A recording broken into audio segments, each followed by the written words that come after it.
بسم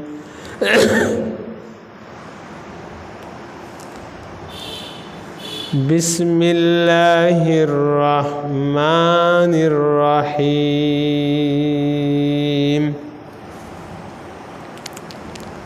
أذن للذين يقاتلون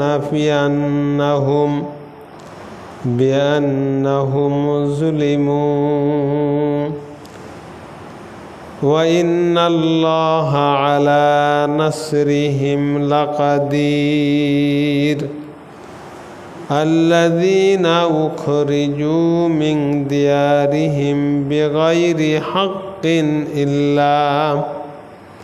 إلا أن يقولوا ربنا الله ولولا دفع الله الناس بعضهم ببعض لهدمت صوامع وبيع وصلوات ومساجد يذكر فيها اسم الله كثيرا ولينصرن الله من ينصره إن الله لقوي عزيز الذين إن مكناهم في الأرض أقاموا الصلاة وآتوا الزكاة وأمروا بالمعروف ونهوا عن المنكر ولله عاقبة الأمور صدق الله المولانا العظيم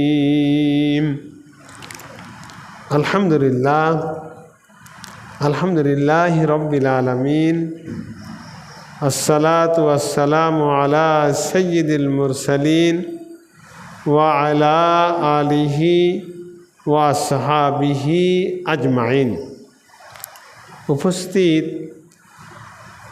আমার একান্ত প্রিয় ভাই ও বন্ধুরা, বিশেষ করে আমার সুজাউদ্দৌলা ভাই, আমার মুরব্বী মাস্টার সাহেব চাচা, আমার একান্ত সব প্রিয় ভাই বন্ধুরা, আসসালামু আলাইকুম ওয়া রাহমাতুল্লাহ। আমরা সেই মহান আল্লাহর দরবারে শুকরিয়া আদায় করি যে মহান আল্লাহ আমাদেরকে একান্ত কোরআনে কারিমার জন্যে তার প্রিয় বান্দাদের মধ্যে আমাদের কবুল করেছেন। আল্লাহ যাদেরকে ভালোবাসেন, যাদেরকে বেশি মহব্বত করেন, কোরআনের সংস্পর্শে তাদেরকেই আনেন, হিদায়াতের পথ আল্লাহ তাদেরকেই দেখান। তা আল্লাহ যে আমাদেরকে কোরআনের কাছে এনেছেন, আল্লাহ যেন আমাদের হিদায়াত দেখান, হিদায়াতের পথ বলে দেন, হিদায়াতের পথে আল্লাহ আমাদের কবুল করেন, সবাই বলে আমিন। আমরা আজকে কোরআন শরীফ থেকে আলোচনা করব। ধারাবাহিকভাবে যে আলোচনা চলতেছে সূরা আল হজ। কোন সূরা? সূরা আল হজ্জের 39 আয়াত থেকে 41 তিনটি আয়াত পড়েছি।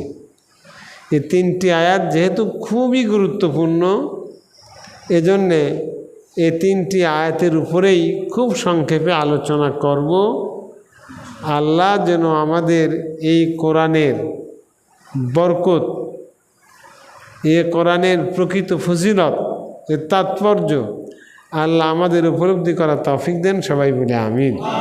আসেন তাহলে আমরা সবাই একসাথে মনোমুগ্ধকরভাবে আল্লাহর গোলাম হিসাবে কোরআনে কারিমা পাঠ করি, অর্থগুলো বোঝার চেষ্টা করি, সবাই মিলে পড়ি। আউযু বিল্লাহি মিনাশ শাইতানির রাজিম বিসমিল্লাহির রহমানির রহমানির রহিম। আউযু বিল্লাহ, আমরা পানাহ চাই আল্লাহর কাছে, মিনাশ শাইতানির রাজিম, বিতাড়িত অভিশপ্ত শয়তানের ওয়াসওয়াসা থেকে। সবাই বলি আমিন। বিসমিল্লাহ। আমরা শুরু করছি সেই মহান আল্লাহর নামে, যিনি রহমানির রহিম, যিনি পরম দাতা, যিনি পরম দয়ালু। উযিনা লিল্লাযীনা ইউকাতালুনা বিআন্নাহুম যুলিমু। উযিনা অনুমতি দেয়া হলো, লিল্লাযীনা তাদের জন্যে, যারা ইউকাতালুনা যাদের যুদ্ধ, তাদের জন্য যুদ্ধ চাপিয়ে দেওয়া হয়েছে। জুলিমু এবং তারা নির্যাতিত।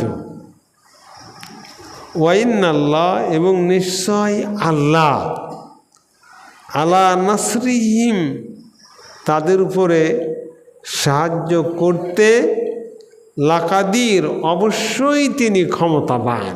সুবহানাল্লাহ। এই আয়াতে কারিমা নাজিল হয়েছে মদিনায় বদর যুদ্ধের আগে। সাহাবায়ে কেরাম রিদওয়ানুল্লাহি তাআলা আলাইহিম আজমাইন আল্লাহ নবীর কাছে যুদ্ধের জন্য অনুমতি চাচ্ছিলেন। মুসলমানদের বিভিন্ন ব্যবসা কাফেলা, বাণিজ্য কাফেলা বিভিন্ন জায়গায় মক্কার মুশরিকরা গোপনে হঠাৎ করে এসে এক এক কাফেলাকে মেরে ফেলে, অত্যাচার করে, নির্যাতন করে, জুলুম করে। তারা হুদাইবিয়ার সন্ধিকে লঙ্ঘন করে, উপেক্ষা করে তারা অনেক কিছুই করতেছে। এ পর্যায়ে আল্লাহর নবীর কাছে সাহাবারা যুদ্ধের জন্যে বারবার অনুমতি চাচ্ছে, হুজুর অনুমতি দিচ্ছেন না। আমির হামজা আল্লাহর নবীর চাচা, সে তো অনুমতি চেয়েছে, না পেয়ে রাগ করে মসজিদের কোনায় গিয়ে হাওয়া করে কেঁদেছে যে আর অত্যাচার সহ্য করা যায় না, আর নির্যাতন সহ্য করা যায় না, আর মার খাওয়া যায় না, আমাদের অনুমতি দেয়াই লাগবে, আমরা যুদ্ধ করব। জোরে বলি সুবহানাল্লাহ। এই সর্বপ্রথম আল্লাহ রাব্বুল আলামিন আল্লাহ নবীর মাধ্যমে যুদ্ধের অনুমতি দিলেন। এটাই সেই প্রথম আয়াত, যুদ্ধের অনুমতি। যুদ্ধের নির্দেশ নয়, নির্দেশ আসছে সূরা বাকারায়, অনেক সূরায়, সেগুলো পরে। ওয়াকাতিলুহুম হাত্তা লা তাকুনা ফিতনা ওয়া ইয়াকুনা আদ-দীনু কুল্লুহু লিল্লাহ। তোমরা লড়াই করো, তোমরা যুদ্ধ করো অতক্ষণ পর্যন্ত যতক্ষণ ফিতনা দূরীভূত না হয়, আর আল্লাহর জমিনে আল্লাহর দ্বীনই শুধুমাত্র বিজয় হয়ে না যায়, অতক্ষণ পর্যন্ত লড়াই করো, যুদ্ধ করো, সংগ্রাম করো। এই নির্দেশ আসছে পরে, কিন্তু এই নির্দেশ সর্বপ্রথম যুদ্ধের অনুমতি দেওয়া হলো।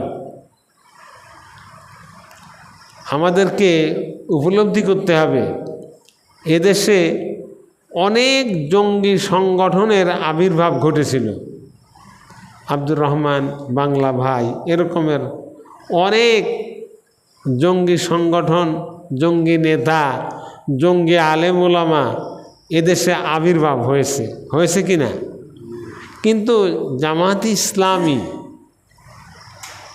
সশস্ত্র সংগ্রামে বিশ্বাস করে না। জামাত ইসলামী তার জনশক্তিকে অনেক অত্যাচার, অনেক নির্যাতন, অনেক জুলুম আগেও হয়েছে।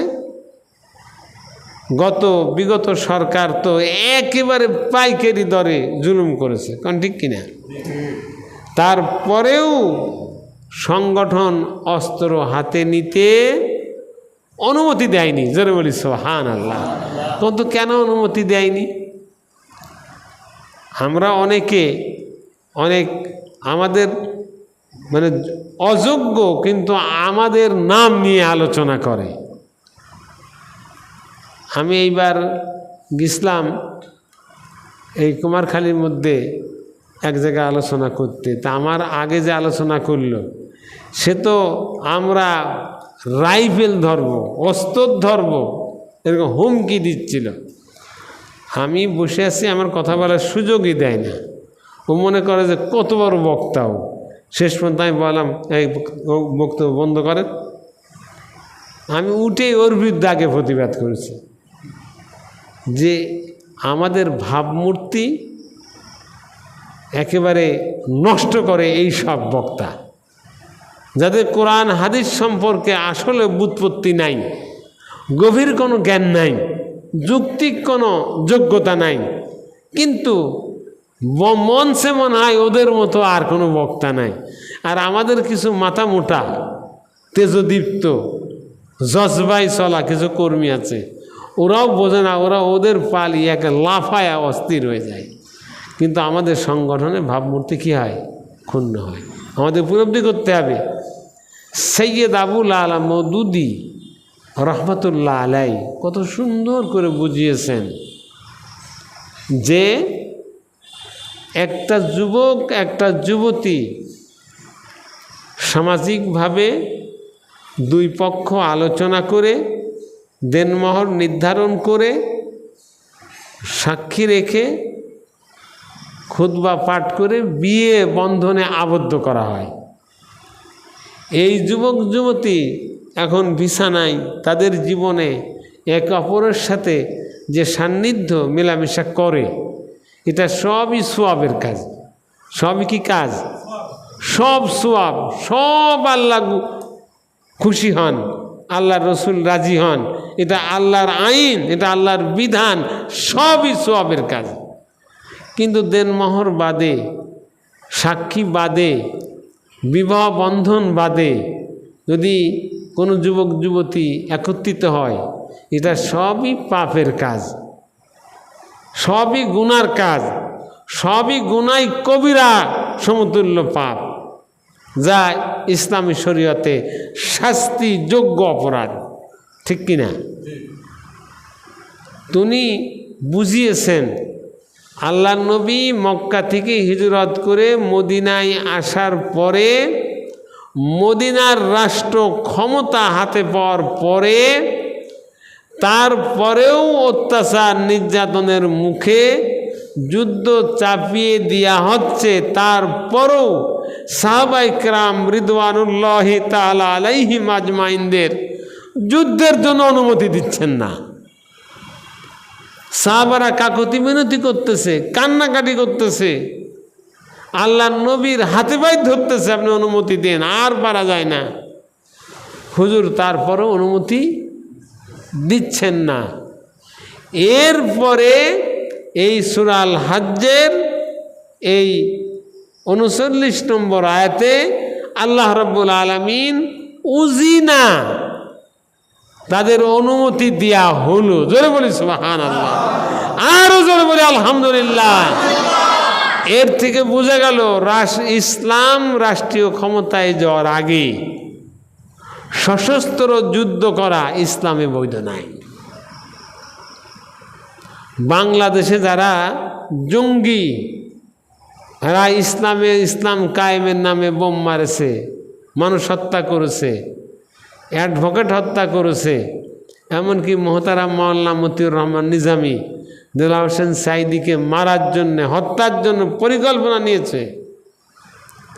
এটা ইসলামী শরীয়তে গুনাহ কবিরা, এটা অবৈধ কাজ, এটা নাজায়েজ কাজ, এটা শাস্তিযোগ্য অপরাধ। কোন ঠিক কিনা? ইমাম আবু হানিফা রহমতুল্লাহ আলাইহের ফতোয়াও এটাই, আমি নিজে পড়েছি ফিকহুল আকবারে আমি পড়লাম, উনিও এ মত জ্ঞাপন করেছেন। ইসলামী রাষ্ট্র হাতে না আসা পর্যন্ত আল্লাহ নবী যুদ্ধ করেনি, সশস্ত্র আন্দোলন করেনি, এটা উম্মতি মুহাম্মাদের জন্য আর বৈধ না। ইসলামী রাষ্ট্র হাতে আসার পরে এটা সর্বোচ্চ ইবাদত, এটা সর্বোচ্চ সওয়াবের কাজ, এটা সর্বোচ্চ আল্লাহর নৈকট্য পাওয়ার কাজ সশস্ত্র যুদ্ধ করা। আর ইসলামী রাষ্ট্র হাতে পাওয়ার আগে এ কাজ করা সর্বোচ্চ গুনার কাজ, অপরাধের কাজ। এজন্যেই এই কাজের বৈধতা জামাত ইসলামী দেয় না। মার খায়, জেলে যায়, জীবন যায়, রক্ত যায়, ঘরবাড়ি যায়, চাকরি যায়, ব্যবসা প্রতিষ্ঠান বন্ধ হয়ে যায়, তারপরও যুদ্ধ, অস্ত্র হাতে নিয়ে কাউকে হত্যা করা, কারোর সাথে যুদ্ধ করা, লড়াই করা জামাত ইসলামী করে না।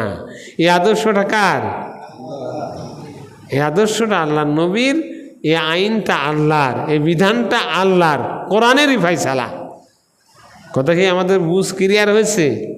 অনেকেই বলে এত মার খাওয়া, এই কেন একটা কাজ হইল, ফতোয়া দেয়, আবার ধরে মারে, আবার খুন করে, শহীদ করে দেয়, কেন কথা কয় না?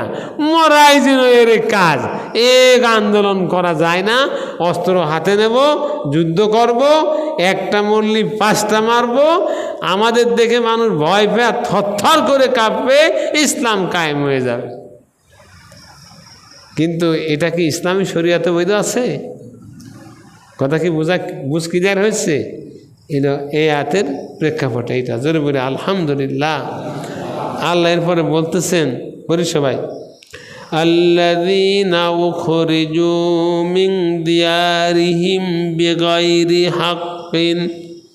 বিগাইরি হাক্কিন ইল্লা আন ইয়াকুলু রাব্বুনাল্লাহ।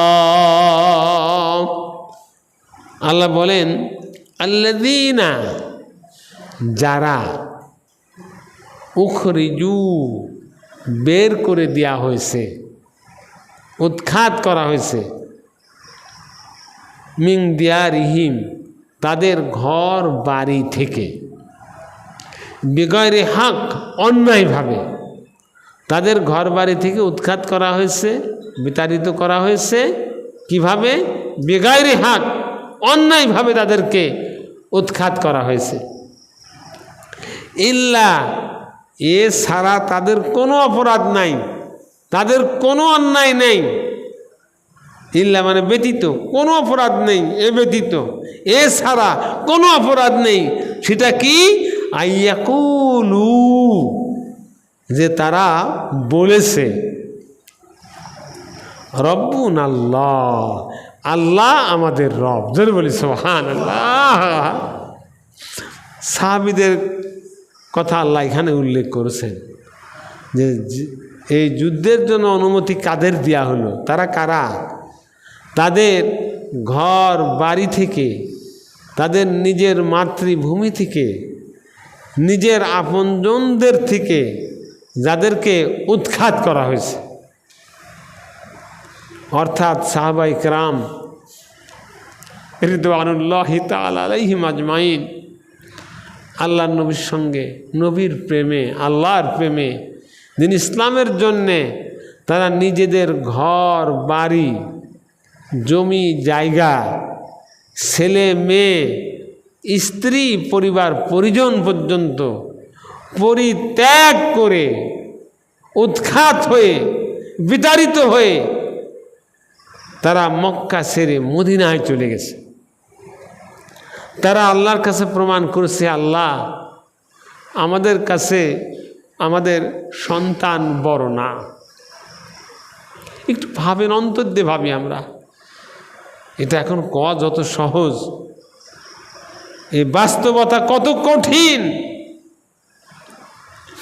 নিজের সন্তানকে ফেলায় রেখে, নিজের স্ত্রীকে ফেলায় রেখে, নিজের মাতা পিতাকে ফেলায় রেখে, নিজের ঘর বাড়িকে ফেলায় রেখে নিজের মাতৃভূমিকে পরিত্যাগ করে সব ছেড়ে দিয়ে একাকিত্বে হত দরিদ্রের অবস্থা গ্রহণ করে নিয়ে রিক্ত হস্তে সব ত্যাগ করে মক্কা ছেড়ে এই 480 কিলো পথ রাতের আঁধারে পড়িয়ে মদিনায় চলে যাওয়া, এটা কত বড় ত্যাগ, এটা কত বড় পরীক্ষা, এটা কত বড় কোরবানি।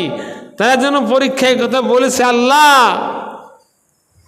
তোমার দ্বীনের জন্যে, তোমার খুশি করার জন্যে, তোমারই জন্যে আমরা আমাদের সন্তানদের ত্যাগ করলাম, আমরা তোমার দ্বীনের জন্য আমাদের স্ত্রী পরিবার পরিজন ত্যাগ করলাম, আমাদের ঘরবাড়ি ত্যাগ করলাম, আমাদের মাতৃভূমি ত্যাগ করলাম, আমাদের সব ত্যাগ করলাম, প্রয়োজনের জীবন ত্যাগ করব তোমার থেকে ভালোবাসা, তোমার থেকে মহব্বত, তোমার দ্বীনের জন্য আমরাই যোগ্য।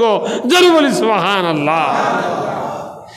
এই সব লোকদেরকে আল্লাহ যুদ্ধের অনুমতি দিলেন। তারা মক্কা ছেড়ে মদিনা এসে হাজির হলো। আবার আনসাররাও কেমন সাহাবী, তারা বলেছে, ইয়া রাসূলুল্লাহ, হে আল্লাহর নবী, আমার ভাইরা যারা মুহাজির মক্কা থেকে আসছে, আমরা তাদের ঘর দিছি, বাড়ি দিছি, জমি ভাগ করে দিছি, ব্যবসা ভাগ করে দিছি, খাবার দাবার দিই, বিছানা দিই, সব দিই। হে আল্লাহর নবী, তারপরও কষ্ট। যখন আমরা স্ত্রী নিয়ে ঘুমাই তখন দেখি তারা স্ত্রী বাদে এই যুবক সাহাবীরা ঘুম পারে, তখন আমাদের বড় কষ্ট লাগে। আমাদের ইচ্ছা হয় আমাদের 2টা স্ত্রী আছি, একটা স্ত্রী আমার ভাইকে দিয়ে দিই, কিন্তু আপনি তো অনুমতি দেননি। হুজুর বললেন, এই অনুমতি আমি দিতাম যদি নারী ভোগ্য পাত্র হতো, এই জন্য আমি দিইনি। তোমার যেমন মন আছে, হৃদয় আছে, চয়েস আছে, অনুভূতি আছে, তোমার স্ত্রীর মধ্যেও আলাদা এমন একটা সত্তা আছে, কাজেই তুমি চাইলেই তাকে অন্য একজনকে দিয়ে দিবা, এটা ইসলাম বৈধতা দেয়নি। তোমরা সাহায্য করো, সহযোগিতা করো, তোমার ভাইদের স্বাবলম্বী করো, এবং তোমরা দেখে দেখে ভালো ভালো নারীদের দেখে তাদের সাথে জোড়া বানিয়ে দাও, যাতে আল্লাহ তোমাদের প্রতি খুশি হয়। জয় বলি সুবহানাল্লাহ। সাহাবীদের ইতিহাস পড়লে চোখের পানি ধরে রাখা যায় না। ইসলামের জন্য কি উত্তম, কি উজ্জ্বল দৃষ্টান্ত তারা উপস্থাপন করেছে, কিভাবে তারা দ্বীনের জন্য ত্যাগ করেছেন, দ্বীনের জন্য কোরবানি করেছেন, আল্লাহর প্রেমে, আল্লাহর ভালোবাসায়, আল্লাহর দ্বীনকে আল্লাহর জমিনে কায়েমের জন্যে তারা কি করেননি বলেন। এমনি তাদের তো সম্মান। খায়রুল কুরুনি কারনি, আমার যুগই সর্বশ্রেষ্ঠ যুগ, আমার সাহাবীরাই সর্বকালের সর্বযুগের সর্বশ্রেষ্ঠ আদর্শ মানুষ। জোরে বলি সুবহানাল্লাহ। কাজেই এই দৃষ্টান্ত তারা রেখেছেন বলেই কিয়ামত পর্যন্ত তারা আমাদের কাছে আদর্শ। কোন ঠিক কিনা? আমাদের কাছে দিন প্রতিষ্ঠার জন্যে, ইসলামী রাষ্ট্র কায়েম করার জন্যে, আল্লাহর দিন বিজয় করার জন্যে, আল্লাহর দিন ইসলামী হুকুমত কায়েমের জন্যে আমাদের কাছে নতুন কোনো মডেল কিয়ামত পর্যন্ত আসবে না। আমাদের কাছে একমাত্র মডেল, একমাত্র আদর্শ আল্লাহর নবী, আর তার অনুসরণে পরিপূর্ণ পূর্ণাঙ্গ তা দেখাইছে সাহাবায়ে কেরাম রিদওয়ানুল্লাহি তাআলা আলাইহিম আজমাইন। সাহাবারা সম্মিলিতভাবে আল্লাহর নবীকে অনুসরণ অনুকরণের আদর্শের উত্তম দৃষ্টান্ত, উত্তম নমুনা। আল্লাহ তাদের কবুল করুন, সবাই বলে আমিন। এই পথে আল্লাহ আমাদের কবুল করুন, সবাই বলে আমিন। আল্লাহ বলছেন, পড়ি সবাই, ওয়ালাউলা দাফউল্লাহিন নাস বা'দাহুম বিবাদিন, ওয়ালাউলা এবং যদি না, দাফুল্লাহ আল্লাহ প্রতিরোধ করতেন, লিন্নাস লোকদের, বাদাহুম বিবাদিন একে অপরকে দিয়ে, একের কিছু অংশ অপরের কিছু অংশকে দিয়ে আল্লাহ যদি প্রতিরোধ না করতেন, লাহুদ্দিমা তাহলে বিধ্বংস হয়ে যেত, সব ক্ষতিগ্রস্ত হয়ে যেত, সব ধ্বংস হয়ে যেত। সওয়ামিউ সংসার ত্যাগী, যারা সংসার ত্যাগ করে উপাসনা করে, এই সংসার ত্যাগী উপাসনালয়গুলো ধ্বংস হয়ে যেত। অবিয়ং এবং গির্জা সমূহ ধ্বংস হয়ে যেত। ও সালাওয়াতু এবং ইহুদিদের উপাসনালয়গুলো ধ্বংস হয়ে যেত। অমাসাজিদু এবং মসজিদ সমূহ ধ্বংস হয়ে যেত, বিধ্বস্ত হয়ে যেত। ইউযকারু উচ্চারণ করা হয়, ফি হাসমুহুল্লাহ, ফিহা তার মধ্যে, হাসমুহুল্লাহ আল্লাহর নাম সমূহ, সুবহানাল্লাহ নাম সমূহ, কাসীরা অধিক মাত্রায়, জোরে বলি সুবহানাল্লাহ। আল্লাহ বলছেন, আল্লাহ নিজেই যদি মানুষদেরকে প্রতিরোধ না করতেন, ঠিক কি না করতেন, এই জালেমদের, এই অত্যাচারীদের, এই নির্মম নিষ্ঠুর পাপিষ্ঠদের আল্লাহ যদি প্রতিরোধ না করতেন, আর আল্লাহর প্রতিরোধের ধরন হলো তাদের এক অংশ দিয়ে আর এক অংশকে ধ্বংস করা। কি বিগত দিন আমাদের এমন অত্যাচার নির্যাতন করা হয়েছে যে আমাদের তো কথা বলার কায়দাও ছিল না, কারণ ঠিক কিনা? কিন্তু ওরা যেভাবে আমাদের অত্যাচার করবে, নির্যাতন করবে, মারধর করবে, শেষ করে দেবে, ওরা কি তা সফল হতে পেরেছিল? কেন পারেনি? সামান্য কয়দিন পরেই ওদের মধ্যে আল্লাহ গ্রুপিং করে দুই দল বানায় দিল, একেবারে সব জায়গা ওরা মারামারি অস্থির। আমার ধরার সময় কোথায়? কোন দেখ, আমি বলতাম আমি মামুনের যত বড় শত্রু, টিপু তার চাইতে বড় শত্রু, কোন ঠিক কিনা? টিপুর যত বড় শত্রু মামুন, যত বড় শত্রু আমি, তার থেকে লক্ষ ভাগ বড় শত্রু মামুন, কোন ঠিক কিনা? ওরা ওদের নিয়ে চিন্তা করে অস্থির, আমাদের নামে কেস কাটটা দিয়ে, পুলিশের কিছু বলে দিয়ে, আমাদের ধরায় কিছু ইনকাম করা ছাড়া ওরা তেমন কিছু করতে পারেনি, কারণ ঠিক কিনা? আমাদের হাত কাটবে, পা কাটবে, আমাদের জবই করবে, আমাদের বাড়ি ঘরদোর ভাঙবে, আমাদের কাজি করে খতম করবে, এরকম সুযোগ ওরা পায় নাই। কারণ আল্লাহ ওদের মধ্যেই একে অপরকে দিয়ে আল্লাহ দমন করেছেন, জোরে বলি সুবহানাল্লাহ। এখনও করছেন, কারণ ঠিক কিনা? হাম্বি ধাম্বি যে যাই মারুক, আমাদের অভিভাবক কে? আমাদের মালিক কে? এই কোরআনের রাজ, এই ইসলামী হুকুমাত, এই ইসলামী রাষ্ট্র, একামাতের দিনের এই কাজ মূলত আমাদের গাইডকারী, আমাদের নেতৃত্ব দানকারী, আমাদের দেখে রাখে, আমাদের সোহাগ করে আদর করে ময়দানে টিকিয়ে রাখে, সাহায্য করে, তিনি কে? আরো জোরে বলি, তিনি কে? আল্লাহ। আল্লাহই আমাদের অভিভাবক, আর কেউ না। ভরসা আল্লাহর উপরে, আমাদেরকে টিকে রাখে আল্লাহ।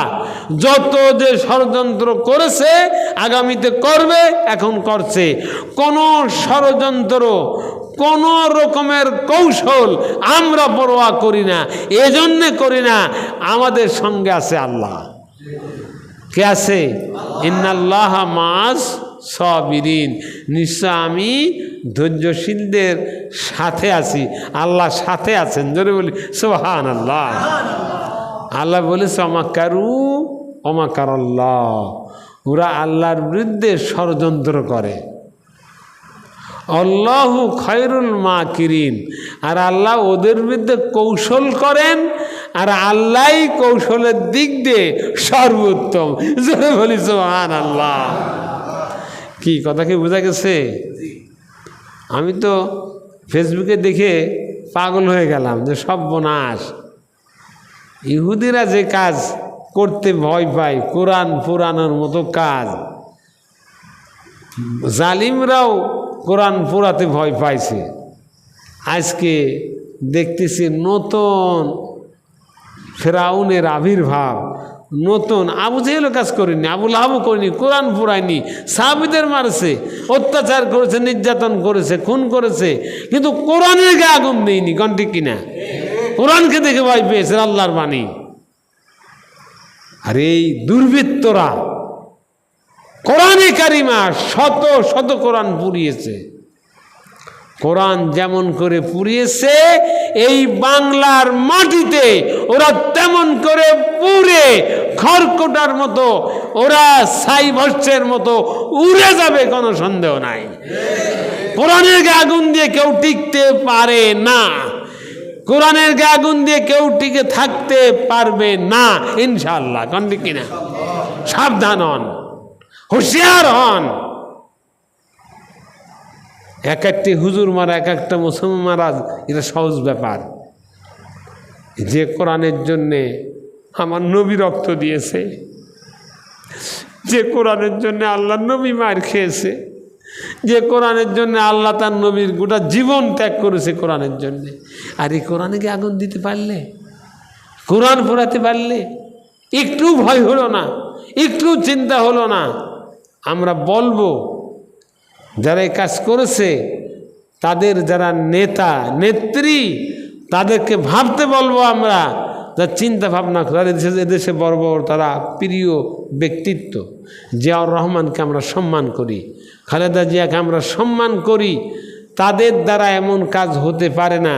মুসলমানদের তারা বন্ধু নয় তা আমরা বলবো না, কিন্তু যারা কোরআন পড়াচ্ছে, যারা মানুষ হত্যা করতেছে, ইসলামের বিরুদ্ধে কথা বলতেছে, আলেম ওলামাদের বিরুদ্ধে কথা বলতেছে, আজান আকামতের বিরুদ্ধে কথা বলতেছে, ইমামতের বিরুদ্ধে কথা বলতেছে, তাদের বিরুদ্ধে যদি পদক্ষেপ তারা না নেয়, এই জাতি তাদের বিরুদ্ধে কোরআনের ভালোবাসায়, ইসলামের ভালোবাসায়, আলেম ওলামাদের ভালোবাসায় জেগে উঠলে পালাবার জায়গাও পাবা না। ঠিক কিনা? কাজেই সাবধান হও, হুঁশিয়ার হও, কোরআনের বিরুদ্ধে গাদ্দারি করতে যেও না, তুচ্ছ তাচ্ছিল্য মনে করো না, সাধারণ একটা ব্যাপার বলে মনে করো না।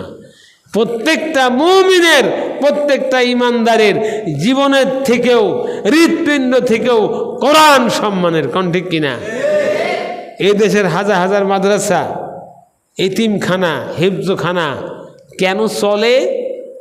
এই কোরআনের মহব্বতে, এই কোরআনের ভালোবাসায়। মানুষ অর্থ দিতে, সম্পদ দিতে, সাহায্য করতে কার্পণ্য কথা করে না কেন? এই কোরআনের জন্যে, আল্লাহর ভালোবাসায়। কাজে আমি বলবো হুঁশিয়ার হতে, সাবধান হতে, যেন কোরআনের গায়ে আগামীতে হাত দিয়া না হয়। আর যা করেছো তওবা করো, এই জাতির কাছে ক্ষমা চাও, আল্লাহর কাছে মাফ চাও। আল্লাহ যদি ক্ষমা করে, জাতি ক্ষমা করে, পরিত্রাণ পাবা, নাই তোমাদের আগামীতে খুঁজিয়েও পাওয়া যাবে না, রাস্তায় চলতেও পারবে না, মানুষের সামনে মুখ দেখাতে পারবা না ইনশাআল্লাহ। জোরে বলে ইনশাআল্লাহ। পড়ি সবাই। ওয়ালা ইয়ানসুরান্নাল্লাহু মাইয়ানসুরুহু। আহা, আল্লাহ কত সুন্দর কথা বলেছে। ওয়ালা ইয়ানসুরান্নাল্লাহ, আল্লাহ অবশ্যই তাদের সাহায্য করবেন। মাইয়ানসুরুহু, তাকে যারা সাহায্য করে। আল্লাহ সাহায্য করা যায়? আগে সূরা আস-সফের তাফসিরে বলেছিলাম, ইয়া আইয়ুহাল্লাযীনা আমানু, ওহে বিশ্বাসীরা, কুনু, তোমরা হয়ে যাও, আনসারুল্লাহ, আল্লাহর সাহায্যকারী। জোরে বলি সুবহানাল্লাহ। অর্থাৎ এই পৃথিবী আল্লাহর, আল্লাহর প্রত্যেকটা সৃষ্টিকে আল্লাহ তার অনুগত হতে বাধ্য করেছে, আল্লাহ তার আইন ও কানুন নিয়ম মানতে বাধ্য করেছে। শুধুমাত্র মানুষ, মানুষের দেহটাও আল্লাহ তার হুকুম মানতে বাধ্য করেছে। চোখ দিয়ে দেখা, কান দিয়ে শোনা, মুখ দিয়ে কথা বলা, পা দিয়ে চলা, হাত দিয়ে ধরা, এই নিয়মটা কার? এই নিয়মকে অমান্য করতে পারে? কেউ অমান্য করতে পারে না, কিন্তু শুধুমাত্র একটু নৈতিক স্বাধীনতা দিয়েছে, নৈতিক স্বাধীনতা। সেটা কি? আমি ইচ্ছা করলে মসজিদেও যেতে পারি, ইচ্ছা করলে মন্দিরেও যেতে পারি, ইচ্ছা করলে কোরআনের তাফসির শুনতেও পারি, ইচ্ছা করলে গান বাজনাও শুনতে পারি, ইচ্ছা করলে নামাজ পড়তে পারি, ইচ্ছা করলে নামাজ অমান্যও করতে পারি। এইটুকুনও দিয়েছে আল্লাহ স্বাধীনতা। এই স্বাধীনতা দেওয়ার কারণে পৃথিবীর আর কোনো সৃষ্টির কাছে আল্লাহ রসুল প্রেরণ করেনি, কিতাব প্রেরণ করেনি, শুধু মানুষের কাছেই রসুল প্রেরণ করেছে, আল্লাহ তার ওহী প্রেরণ করেছে। যারা এই স্বাধীনতাকে ত্যাগ করে আল্লাহর হুকুম মানে, আল্লাহর বিধান মানে, নবীর আদর্শ মানে, তারা মুসলমান, তারা মুসলিম, আত্মসমর্পণকারী। জোরে বলি সুবহানাল্লাহ।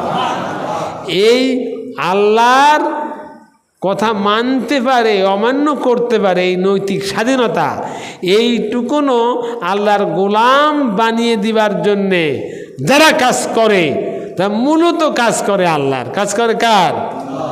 আল্লাহ এতই দয়াদ্র, এতই পরম ভালোবাসার মহাসত্তা যে তিনি বলেছেন এই কাজ যারা করে তারা মূলত আমার সাহায্য করে। জোরে বলি সুবহানাল্লাহ। আল্লাহর দিন কায়েমের জন্যে যারা ভূমিকা রাখে, আল্লাহর এই জমিনে আল্লাহর রাষ্ট্র ব্যবস্থা চালু করার জন্যে দায়িত্ব পালন করে, কাজ করে, আল্লাহ বলে এই কাজটা হলো আমি আল্লাহর সাহায্য করা, আমি আল্লাহর সাহায্য করা। সুবহানাল্লাহ, সুবহানাল্লাহ। তাই বলছে যারা আমার সাহায্য করে, যারা আল্লাহর সাহায্য করে, আমি অবশ্যই তাদের সাহায্য করব। আমাদের সাহায্য কে করবেন?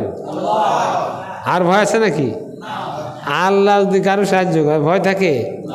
দেখেন না, মওলানা মতিউর রহমান নিজামী, দেলোয়ার হোসেন সাইদি, কাদের মোল্লা, মুজাহিদ ভাই, মীর কাসেম আলী ভাই ফাঁসির মঞ্চে গেছে হাসতে হাসতে, কয় আমার ফাঁসির দেরি করটু, কচ্ছে যে এই 2 ঘন্টা, বলে আমার 1 ঘন্টা একটু ঘুমায়নি। জোরে বলি সুবহানাল্লাহ, সুবহানাল্লাহ।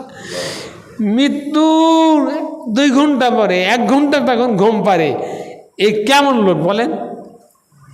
কেমন নিশ্চিন্ত? তার মৃত্যু কতটা স্বাভাবিক, তার মরণটা কত আনন্দের, এ মরণ যেন মাওলার দিদার, কোনো ভয় নাই। জোরে বলি সুবহানাল্লাহ। ইন্না লিল্লাহি, নিশ্চয় আমরা আল্লাহরই জন্যে, ওয়া ইন্না ইলাইহি রাজিউন, আমরা তার কাছেই ফিরে যাব, কিসের ভয়? এই লোকদেরকে আল্লাহ বলছে সাহায্য অবশ্যই আমি করবো। জোরে বলি সুবহানাল্লাহ। ইন্নাল্লাহ, নিশ্চয় আল্লাহ, লাকাউইয়ুন, আজ লাকাউইয়ুন, ক্ষমতাধর, শক্তিধর, লাকাউইয়ুন, সব কিছু তার ক্ষমতা, আজিজ, আর তিনি মহাপরাক্রমশালী। এই যে তিনি সাহায্য করবেন, যারা তার সাহায্য করে, এতে কোনো সন্দেহ আছে নাকি? তিনি সাহায্য করবেন, সাহায্য করতে তিনিই পারেন, তিনি সব থেকে বড় ক্ষমতাধর, শক্তিধর, আর তিনি মহাপরাক্রমশালী, তিনি সাহায্য করবেন। জোরে বলি সুবহানাল্লাহ। আর একটা আয়াত পরে শেষ করি, আসলে এই 2 আয়াতেই সময় চলে গেল। আরও যে গুরুত্বপূর্ণ একটা আয়াত আছে, আরও বেশি গুরুত্বপূর্ণ। জোরে বলি সুবহানাল্লাহ। বলি সবাই, আল্লাযীনা ইম্মাক্কান্নাহুম ফিল আরদি আকামুস সালাতা ওয়া আতাউয যাকাতা ওয়া আমারু বিল মারুফি ওয়া নাহাউ আনিল মুনকার ওয়ালিল্লাহি আকিবাতুল উমুর। আল্লাহ বলেন, আল্লাহ দেখেন সাহাবীদেরকে আল্লাহ কীভাবে প্রশংসা করতেছে। আল্লাযীনা, তারা, তারাই, ওই লোক সকল তারাই, যারা ইম্মাক্কান্নাহুম, যদি তাদের হাতে ক্ষমতা দেয়া হয়, কি দেয়া হয়? তাদের হাতে যদি ক্ষমতা দেয়া হয়, ফিল আরদি, এই জমিনের, এই দেশের, এই পৃথিবীর ক্ষমতা যদি তাদের হাতে দেয়া যায়, কাদের কথা করছে আল্লাহ? সাহাবীদের কথা বলতেছে। আজ যা ইসলামী আন্দোলন করে তাদের কথা করছে। ওই সব লোক তারাই সব লোক যাদের হাতে যদি এই পৃথিবীর আমি ক্ষমতা দিই, তারা কি করবে? আকামুস সালাহ, তারা প্রথম করবে নামাজ প্রতিষ্ঠা করবে। কি করবে? নামাজ প্রতিষ্ঠা কেন করবে? অর্থাৎ চরিত্র সংশোধন, নৈতিক উন্নয়ন, আত্মিক পুনর্গঠন, আত্মশুদ্ধি, তাজকিয়ায়ে নাফস, চরিত্রবান মানুষ গড়ার, ভালো মানুষ সৃষ্টি করার, আদর্শবান মানুষ বানাবার নামাজের কোনো বিকল্প নাই। জোরে বলি সুবহানাল্লাহ। তারা যে সমাজে দায়িত্বে আসলে, ক্ষমতায় আসলে, এই রাষ্ট্র চালাবার জন্যে, দেশকে সুন্দর করার জন্যে, দেশকে আধুনিক করার জন্যে, দেশকে মানবতার মুক্তির জন্যে তারা যে কাজে লাগাবে, তারা এই দিয়ে লাগাবে। 1 নম্বর তারা নামাজ কায়েম করবে। কি কায়েম করবে? নামাজ কায়েম করবে। যদি বলি সুবহানাল্লাহ। ওয়াতাউ যাকাত, আর 2 নম্বর যাকাত প্রতিষ্ঠা করবে। কি করবে? যাকাত দেবে, যাকাত প্রতিষ্ঠা করবে। মানুষের চরিত্র গঠনের একমাত্র উপায় যেমন নামাজ, মানুষের আর্থিক দৈন্যতা দূর করার, আর্থিক মুক্তির একমাত্র পথ, একমাত্র উপায় হলো যাকাত। ইসলাম শুধু পিঠেই মারে না, পেটেও দেয়। নামাজ কায়েম করতে বলে না। নামাজে কি বলে? হাইয়া আলাস সালাহ, নামাজের দিকে এসো। তারপরে কি বলে? হাইয়া আলাল ফালাহ, কল্যাণের দিকে আসো। কল্যাণটা কি? পেটে খাবার নাই, পণ্যে কাপড় নাই, ছেলেমেয়ের খাতা কলম নাই, বাড়িতে ঘর নাই, চাউল নাই, ডাউল নাই, কিচ্ছু নাই। খুব নামাজের কথা বললেন, এতে কি শান্তি আসবে? শান্তি আসবে? নৈতিক পুনর্গঠনের সাথে সাথে আর্থিক উন্নয়ন করতে হবে, আর্থিক সমস্যার সমাধান করতে হবে, অর্থনৈতিক ব্যবস্থার মুক্ত করতে হবে। এজন্য 2 নম্বর দায়িত্ব হবে তাদের, তারা যাকাত কায়েম করবে। জোরে বলি সুবহানাল্লাহ। যাকাত দেয় কারা? যারা ধনী তারা যাকাত দেয়।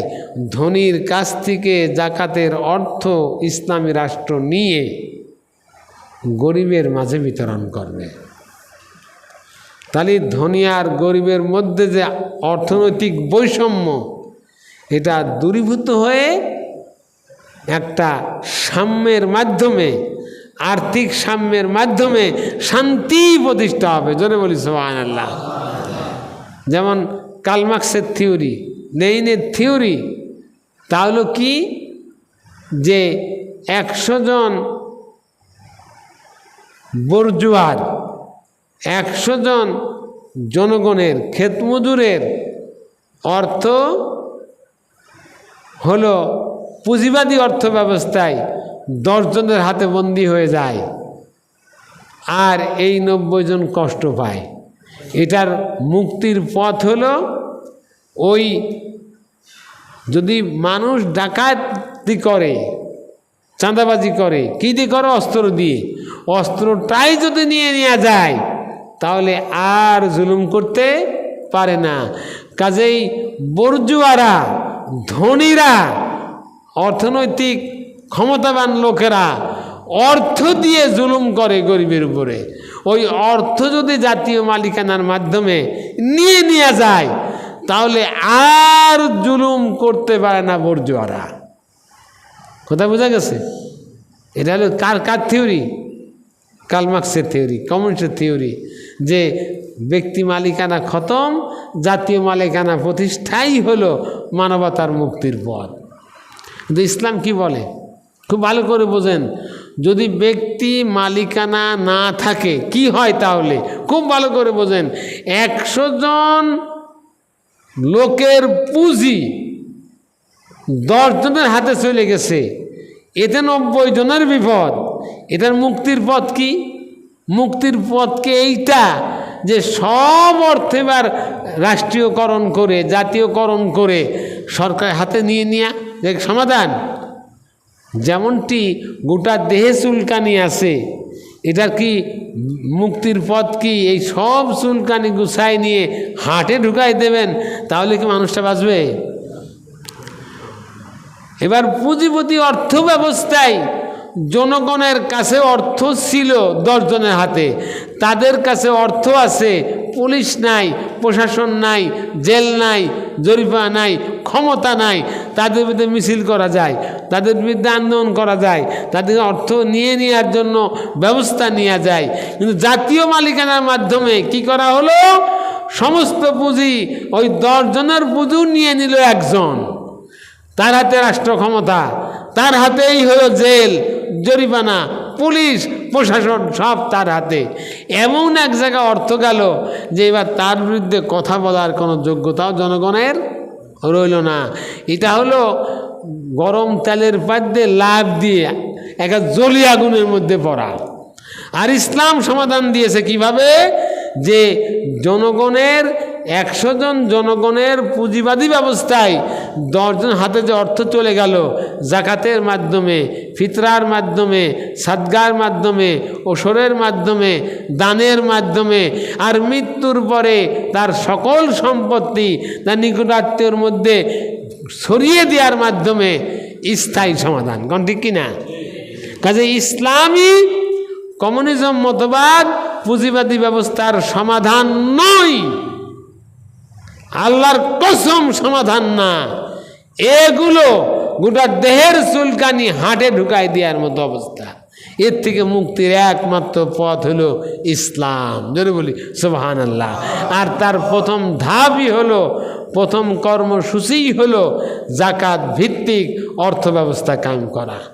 তাদের হাতে ক্ষমতা দিলে তা নামাজ যেমন কায়েম করবে নৈতিকতার জন্যে, আর আর্থিক সমাধানের জন্যে তারা জাকাত কায়েম করবে। জোরে বলি সুবহানাল্লাহ। কি বিশ্বাস কি হচ্ছে? দেখেন না, আমরা শুধু পিটি মারি না, সুদের বিরুদ্ধে মেলা বক্তব্য রাখা হুজুর আছে। কিন্তু সুদ থেকে আপনি বাঁচার জন্যে একটা জাকাত ভিত্তিক পথ দেখাবেন না? রসুলকে সুদের বিরুদ্ধে খালি ফতোয়াই দিয়েছেন, সুদ হারাম কি তাই বলেছেন না? জাকাত ভিত্তিক অর্থ ব্যবস্থা কায়েম করেছেন। জামাত ইসলামী শুধু সুদের বিরুদ্ধে কথা বলেনি, বাংলাদেশে সুদমুক্ত অর্থ ব্যবস্থার জন্যে ইসলামী ব্যাংক জামাত ইসলামীর কায়েম করা। জোরে বলি সুবহানাল্লাহ, আরো জোরে বলি আলহামদুলিল্লাহ। আল্লাহ বলেছে ক্ষমতা দিলে না জাকাত কায়েম করবে। আমরা ক্ষমতায় যাওয়ার আগেই জাকাত ব্যবস্থা কায়েমের চেষ্টা করেছি। কোন ঠিক কিনা? আল্লাহ আমাদের কবুল করুন। জোরে বলি আমিন। এরপরে আল্লাহ বলছেন যে তারা কি করবে? তারা ওয়ামারু বিল মারুফ, তা ন্যায়ের আদেশ করবে। আপনি নামাজের মাধ্যমে চরিত্রবান লোক তৈরি করলেন, তারপরে আবার জাকাতের মাধ্যমে তাদের অর্থনৈতিক সমস্যার সমাধান করলেন, এরপরে কি আপনি ন্যায়ের আদেশ দেবেন? কোন ঠিক কিনা? তখন ন্যায়ের আদেশ দেওয়া যুক্তিক। আজ ওমর রাদিয়াল্লাহু আনহু ক্ষমতায় ছিলেন, অনাবৃষ্টি দেখা দিল, অভাব দেখা দিল, উনি সব ম্যাজিস্ট্রেটদের ডেকে বললেন এখন আর চুরি করলে হাত কাটবে না, কারণ এখন অনেকে অর্থের অভাবেও চুরি করতে